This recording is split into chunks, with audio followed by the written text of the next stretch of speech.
is advised.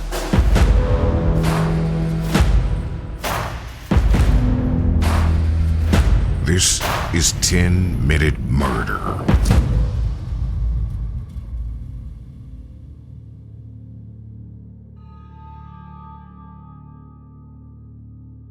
Terry Blair grew up surrounded by crime and violence. His family tree was full of criminals. He was the fourth eldest of 10 siblings who would have many run-ins with the law. And some say the Blair family is one of the most notorious Kansas City crime families ever. This family of felons began in the 1970s when Terry Blair's mother, Janice, killed her drug-dealing boyfriend. She entered an Alford plea and didn't serve any time, but over the next 2 decades, 2 of her 10 children were convicted of murder, and a third is serving 2 life terms plus 240 years for kidnapping and forcible sodomy. While incarcerated for charges that I wasn't able to find, Terry Blair's brother, Walter Blair, accepted an offer of $6,000 to, quote, get rid of a woman who was making rape allegations towards a fellow inmate. Walter accepted the offer and, upon his release, went to the home of the 21-year-old law student. To seal the deal, he struck her over the head with a brick and shot her numerous times at close range. He was convicted of murder and later executed for his crimes. His brother Clifford was convicted in the abduction of a woman from a bar. He shot the woman in the arm before forcibly taking her to an abandoned house where he raped her and beat her repeatedly until she blacked out. While she didn't die, she suffered extensive injuries and spent 2 months in the hospital recovering. Clifford was sentenced to 2 life sentences plus 240 years. Other members of the Blair family, including Terry Blair's sister, brother-in-law, and nephew, have faced charges for a myriad of offenses such as robbery, kidnapping, and rape. Although this episode could be about the entire family as a whole, Terry was by far, somehow, the worst. So it wasn't surprising when Terry Blair turned to a life of crime and followed in the murderous footsteps of his family. Blair was ultimately accused of raping and killing at least 7 women in Kansas City, Missouri. But investigators think there could be many more victims that will never be found. Terry began his murder spree by killing Angela Monroe, a pregnant mother of his 2 children. On May 15, 1982, Blair and Monroe got into an argument, and he beat her to death, and she was only 19 years old, plus pregnant with their 3rd child. Terry later admitted that he was angry that she was a sex worker, and that was the motive behind her murder. He was convicted and sentenced to 25 years for her murder. And throughout his sentence, he was in and out of prison on various parole releases, but parole violations kept sending him back. During one of his parole releases, Blair murdered another woman. On June 30th, 2003, police found the body of a 45-year-old woman named Sandra Reed. She was strangled and her neck had been broken. Blair was never formally convicted of her murder, but it's likely that he was involved. A parole violation shortly after that murder sent him back to prison to finish his sentence for the Angela Monroe killing. Terry Blair served 21 years in prison for the killing of Angela Monroe before he was released officially January of 2004. Just months after his release, his reign of terror in Kansas City officially began.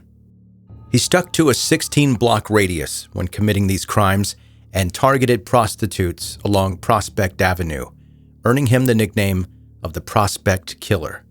He later said in trial he wanted to kill as many women and prostitutes as possible. Allegedly, Blair killed 8 sex workers in 3 months. He would also make multiple phone calls to police, giving them detailed directions on where they could find the bodies, but not giving away any clues as to his identity. Throughout this summer of murder, Blair was living with his mother and sister. It had been reported that the man living above the family would frequently let prostitutes eat, sleep, and shower in his apartment. Terry began his spree of violence with at least 2 sexual assaults, raping 2 separate victims June 1st, 2004 and June 6th, 2004. He was not charged for either of these assaults, but victim and witness testimony would later be his downfall. Anna Ewing's body was found on July 14, 2004 by a man spraying for weeds. She was strangled and her neck was broken. Initially, the medical examiner ruled her death to be a cocaine overdose, but that was later re-examined, linking her to Blair. On August 18, 2004, Blair attempted to claim another life, but he failed in that attempt, leaving behind another eyewitness who survived a choking attack from Blair. Following that failed murder attempt, in late August, Blair murdered sex worker Patricia Butler. He dumped her body in an old abandoned garage. A few weeks after the murder, another sex worker, Sheila McKenzie, was strangled and had her neck broken.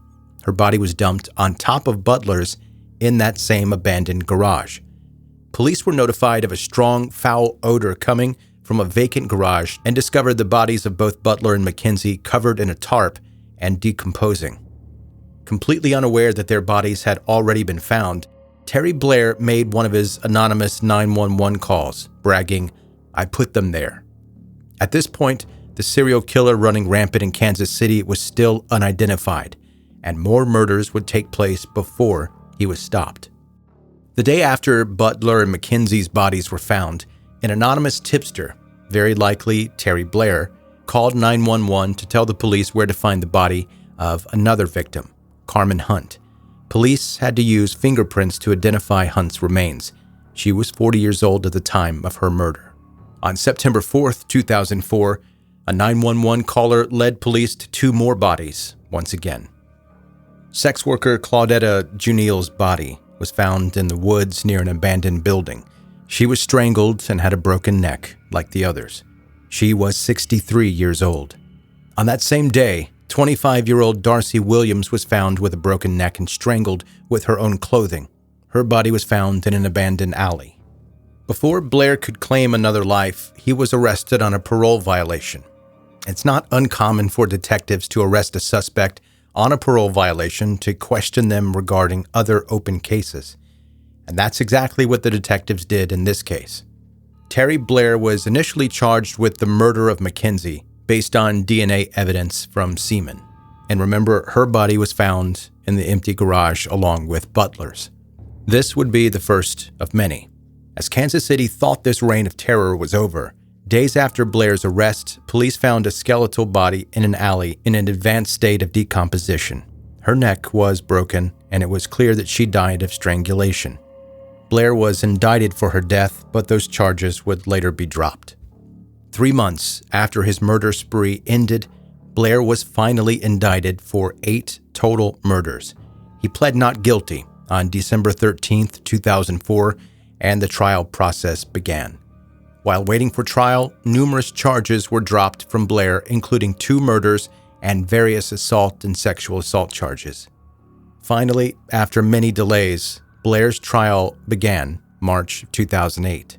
In a predetermined agreement, prosecutors removed the death penalty and Blair agreed to a trial by judge only.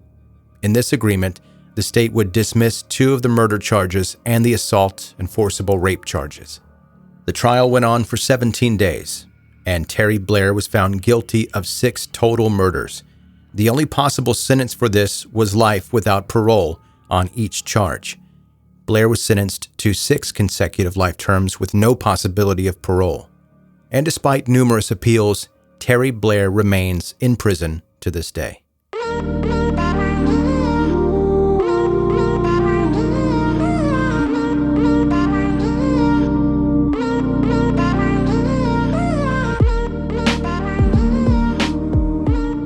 That is 10-Minute Murder for today. Brief and bingeable true crime. My name is Joe. I'm the host. Hello. And I really appreciate you listening today, especially if you're a brand new listener. Thank you for taking the time to find the show and listen to it today, and I hope you enjoyed it. Please subscribe so that you can catch up on all the back episodes and never miss any of the new ones. And with the back episodes, I never know how many exactly there are because I'm not one of those podcasters that at the beginning says, "This is episode 642.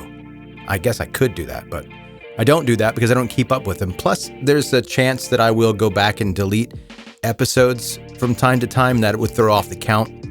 I delete them because I get self-conscious and I think that episode sucks, so I'll delete it. I've done that a few times and I'm trying not to do it. I'm super self-critical and I go back and listen to older episodes. Mostly it's when people ask me, have you done a story on blah, blah, blah? And I'll go back and I'll say, oh yeah, it's right here. And then I'll send them the link to it. And then I'll listen to the episode myself if it's been like a couple of years since I've done it. And I cringe so hard sometimes. I'm like, oh, that is not good. And it makes me want to delete it. But then I just sent the link to someone who's going to listen to it. And I can't delete it because they're going to listen. And you know what I mean? So I don't number the episodes. That was a long way of telling you that I don't number the episodes. By the way, someone sent me a picture. They emailed it to me, joe@10minutemurder.com. That's my email address. They emailed it to me and I laughed so hard that I felt like I needed to tell you about it. And I'll post it as well. If you follow the podcast on social media, you know that I enjoy a good meme from time to time, a true crime meme. And this isn't even that exactly. It takes a minute to explain, but I'll do that. If you know who Richard Marx is, you know he had a hit song in the 80s called Hazard. Not a bad song. He's like the 1980s version of Ed Sheeran. And in this photo, he's standing next to a lady, and she's wearing a t-shirt that says, "I'm no detective, but I'm pretty sure Richard Marx killed that woman and left her by the river." And I'll post it unless I forget. Hold on. Making myself a note. I just made myself a note. Post the photo. And if I forget if I forget to read the note that reminds me to post the photo, please remind me. Okay, that's it for today. Thank you for listening to 10 Minute Murder.